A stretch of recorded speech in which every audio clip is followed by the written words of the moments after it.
Karim Benzema to Man United transfer is being really evaluated, and it's really one of those stories that I've gone ahead to headline today. Fabrizio Romano has gone ahead and obviously given his thoughts about it, and I too come here to obviously give you my narrative and a very colossal range of stories that have been linked to Karim Benzema to join Manchester United. Welcome to the United Matters channel. How are you guys and where are you watching us from? I go by the names of Rock and David. This is the second video of the day here onto the United Matters channel as we bring you the latest news and information about the club of Man United. We thank God for the gift of life, the Muslims, Barakallahu Fikum, and obviously the Christians. We cover you all in the precious blood of Jesus Christ. Let's continue subscribing to this channel because you want to see to it that before the end of this month, we obviously hit the magic number. And the magic number is 17,000 subscribers. Guys, continue subscribing because a series of small steps lead to a completion of the journey, and this journey should get accomplished before the end of this month. Now let's start it off with the reason as to why this had gone ahead to spark off that Karim Benzema is being looked by Al Ittihad as a surplus to requirement because of his behavior. And yesterday when they were going to play away, we are told by a source coming in from Saudi Arabia that Karim Benzema will not travel to Al Ittihad's pre-season. The French striker has missed 6 consecutive training sessions since 1st December, which was the deadline for his return, and will not be part of the team's preparation. So, looks like Karim Benzema is fed up of what exactly is happening for or on his side in Al Ittihad, and he missed out onto 6 consecutive training sessions and he was not part of them, and they've gone ahead to rule him out of their side. Now it shows you that there is some bad blood in between Karim Benzema and the side of Al Ittihad, and that's why we've gone ahead to say to it that there is a spark of a story in the media that Karim Benzema wants out of this side, and they are trying to say to it that everything really goes on as to plan. And for this guy, Karim Benzema, 36 years of age, United is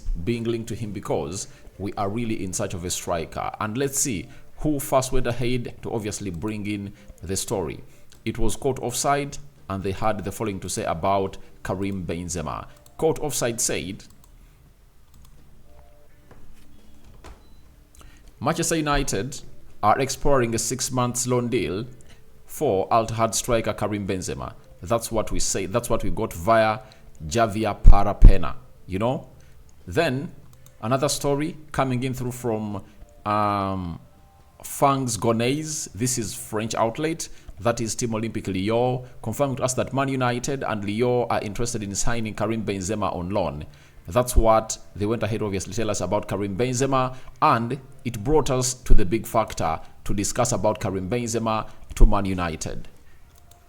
I hate it when I see to us being linked to strikers that are really in their early 30s or late 30s. Why? Manchester United has been a culprit of this, and they've been doing this on a regular basis. Let me take you back.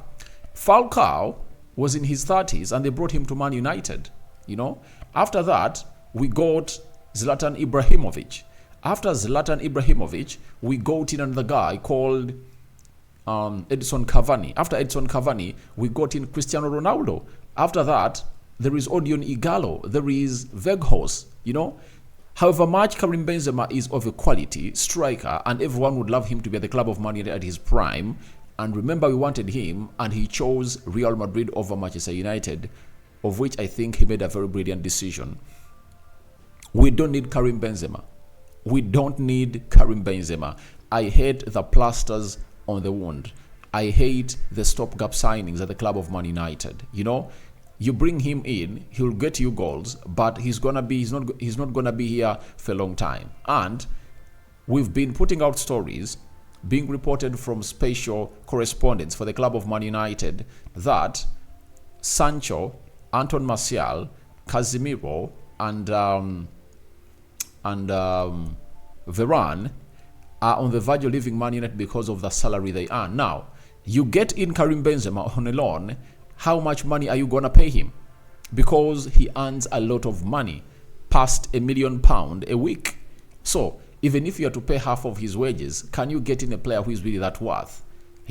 That's why I was telling people that I would rather go in for Guirassy, £15 million, because if you are to pay £500,000 for Karim Benzema's salary, that means every month you are going to cash out £2 million. £2 million times 6 months, that is £12 million. Why don't you go in and really sign Guirassy, a striker that is available for £15 million? You get? So I'm not okay with United bringing in Karim Benzema, because I don't want to see pressure mounting on this young guy that is Rasmus Højlund. And you will at any one point really understand that Højlund is on fire. He has started scoring in goals. And I know why this story is being linked to Man United, because we are in need of a striker. And with Anton Martial still here, don't expect a second striker to come in through. That is it. Because we are playing in only 2 competitions.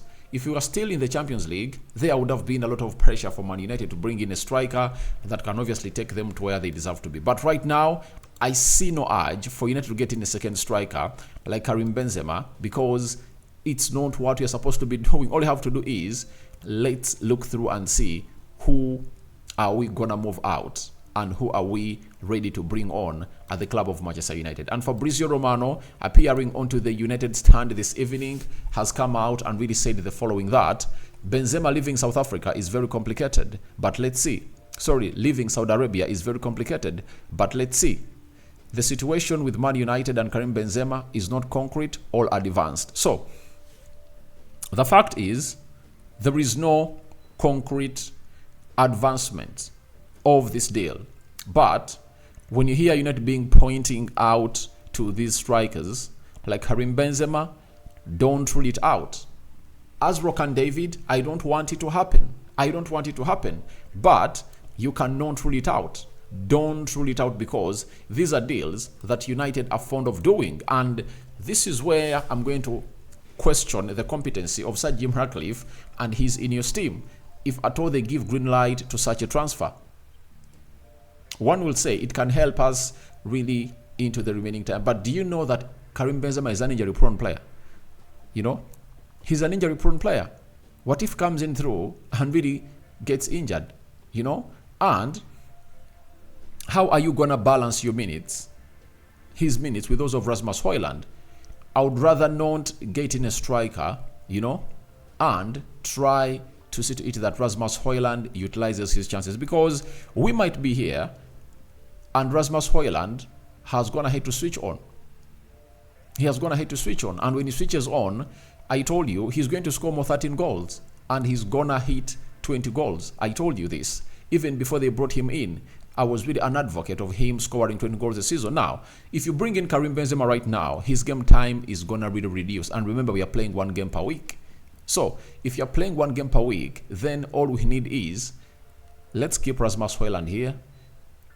Rasmus Højlund comes in 3 plays in the FA Cup, he scores goals, we go in, we plug in the Wolverhampton Wanderers, we'll do the magic, and a lot will happen. So, we wait to see how things really pan out for the side of Karim Benzema, but don't say it's not going to happen.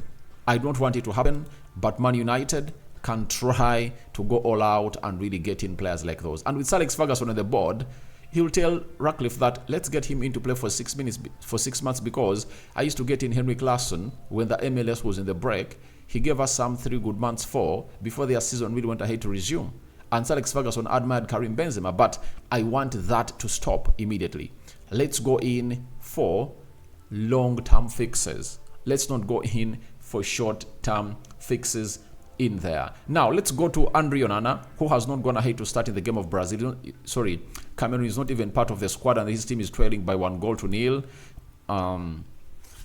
We got a story hours back that Andre Onana is facing a race against time to play Cameroon's opening game of the AFCON today, after his private jet was blocked due to bad weather. They play Guinea, and he has been stranded around 150 miles away in Abidjan. He will not attempt to travel to the stadium by car. Sorry, he will now attempt to travel to the stadium by car. That is um, that is Onana for you. And after that, we got a story coming in through from Alizion, and the guy had gone ahead to arrive at the stadium, but he was not named into the starting 11 of Cameroon. And we've been told by Mail Sport that Onana will not play for Cameroon against Guinea. He is at the stadium, but not in the squad. And his cousin, that is Fabrice Ondoa, starts in goal for Cameroon against Guinea in his place. So that is an update coming in through from Cameroon. Right now, they are really trailing by 1 goal behind, 18 minutes played. They need to obviously work hard to see to it that a lot goes their way. So guys, your thoughts on Karim Benzema to Man United transfer are welcome in the comment section below. What do you make about it? Would you allow it to come in through, because it should be a loan for 6 months and then it expires? What do you mean? What do you make about Onana, who traveled from Manchester to Ivory Coast yesterday night after drawing 2-2 with Tottenham Hotspur, missing out on the game of Cameroon and Guinea? May the living to God bless you abundantly. Rokan David remains my name. A sign out for now. See you later. The Muslims, Barakallahu Fikum.